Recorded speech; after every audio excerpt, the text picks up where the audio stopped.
और हम आपको बता दें कि पुलिस ने जो 5 आरोपी, हालांकि 25 गिरफ्तारियां हो चुकी हैं, लेकिन जो 5 आरोपी हैं उन पर एनएसए लगाया है। एक एक कर ये तस्वीर आपके सामने है।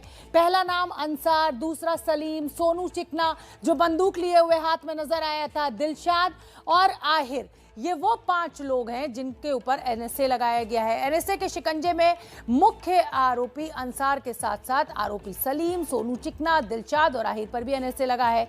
एनएसए में बिना आरोप के 1 साल तक जेल में रखने का प्रावधान होता है। दिल्ली में भविष्य में दंगे रोकने के लिए एनएसए के तहत यह कार्रवाई की गई है।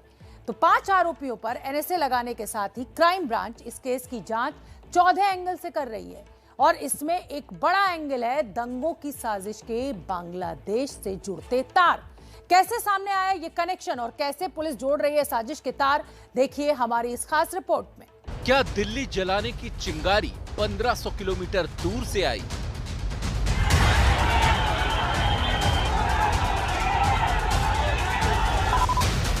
क्या दिल्ली हिंसा का ब्लूप्रिंट विदेशी था?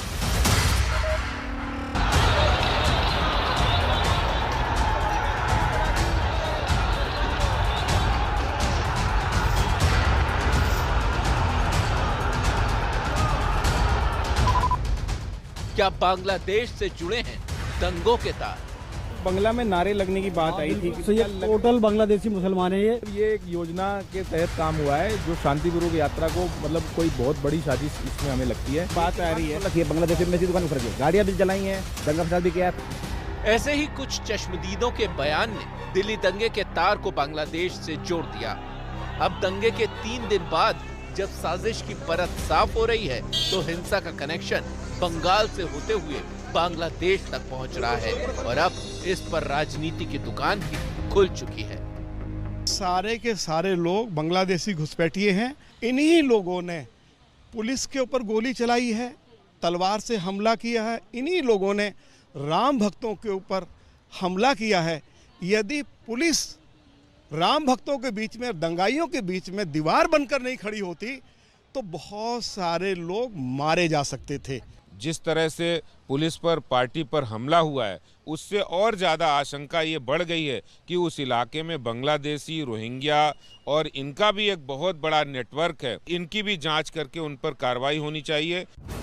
दंगों के बांग्लादेश कनेक्शन का मामला इसलिए तूल पकड़ रहा है क्योंकि इस केस में जिन 2 चेहरों को मास्टरमाइंड माना जा रहा है उनकी जड़ें पश्चिम बंगाल से जुड़ी हुई हैं और वो भी बेहद मजबूत हैं।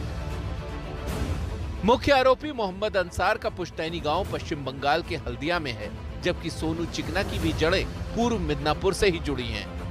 आरोपियों के इस कनेक्शन का खुलासा होने पर एबीपी न्यूज की टीम हल्दिया के कुमारपुर गांव पहुंची, जहां अंसार का पुश्तैनी घर है। यहाँ के लोगों से जब हमने अंसार के बारे में जानना चाहा तो वो उसके साथ खड़े नजर आए। ये बताइए कि यहाँ पर कितने वर्षों से रहते हैं, आपका क्या उनसे रिश्ता है और कैसे देखते हैं अंसार को अपने परिवार?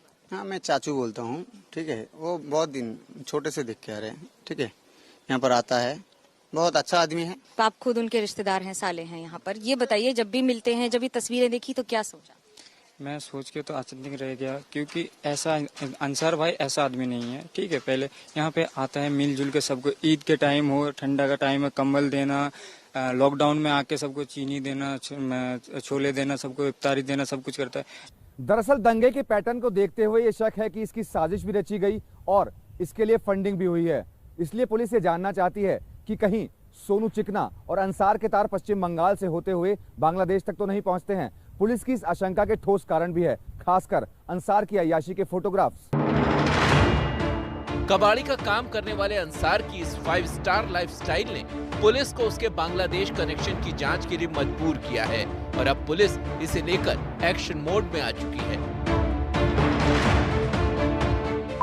पुलिस अब मुख्य आरोपी मोहम्मद अंसार के मोबाइल रिकॉर्ड की जांच करेगी, जिसमें उसके व्हाट्सएप, एसएमएस और इंटरनेट कॉलिंग ऐप के रिकॉर्ड खंगाले जाएंगे। इसका मकसद ये पता करना है कि क्या अंसार किसी बांग्लादेशी के संपर्क में है और अगर हाँ तो वो कौन है। इसके साथ ही अंसार के बैंक खातों की भी जांच होगी ताकि किसी विदेशी फंडिंग का पता लगाया जा सके।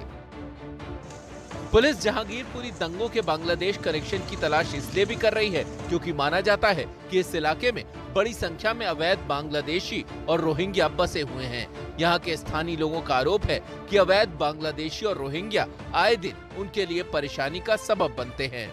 जितनी भी लूटपाट चोरी चकारी सब इन्हीं की है और यहाँ पे ये मारपीट कम करते हैं, लूटपाट ज्यादा करते हैं। भैया बांग्लादेशी का सारा एरिया है यहाँ पर। आप किसी बच्चे से भी पूछेंगे कि बांग्लादेशी कहाँ रहते हैं तो सब बताएंगे कि यहाँ पर इस जगह पे सारे बांग्लादेशी रहते हैं। सीने झपटी भी कर लेते हैं, चोरी चकारी भी करते हैं, गुंडागर्दी करते हैं। सी ब्लॉक के आगे बांग्लादेशी, जी ब्लॉक के अंदर आके 2020 के दंगों की जांच की चार्जशीट में लिखा है कि जहांगीरपुरी के सी ब्लॉक से बसों में भरकर अवैध बांग्लादेशी घुसपैठियों को शाहीन बाग के प्रदर्शन में शामिल कराया गया था, जिसकी तादाद करीब 300 थी। यही नहीं, चार्जशीट के मुताबिक ये लोग पथराव और हिंसा में भी शामिल थे। अब हिंसा जहांगीरपुरी में ही हुई है तो पुलिस बांग्लादेशी कनेक्शन की पुख्ता जांच में जुट गई है। वैसे तो जहांगीरपुरी हिंसा की जांच पुलिस 14 एंगल से कर रही है, क्योंकि मुख्य आरोपी अंसार की हिस्ट्री को जितना खंगाला जा रहा है उतने ही राज बाहर आ रहे हैं। अब अंसार की एक फेसबुक प्रोफाइल सामने आई है जिसमें उसका नाम राज मल्होत्रा नजर आ रहा है। इस प्रोफाइल में अंसार की अय्याशियों की तस्वीरें हैं। एक और तस्वीर में अंसार एक बंदूक के साथ भी नजर आ रहा है। अंसार के विदेश कनेक्शन को तलाशने की बड़ी वजह यही है कि अंसार की ऐसी तस्वीरें और उसका रहन सहन बताता है कि उसके पास पैसे की कमी नहीं है। लेकिन ये पैसे कहां से आ रहे हैं, पुलिस अब इसकी तह तक पहुंचना चाहती है, क्योंकि इसी कनेक्शन से पूरी साजिश का ताना बाना बेनकाब हो।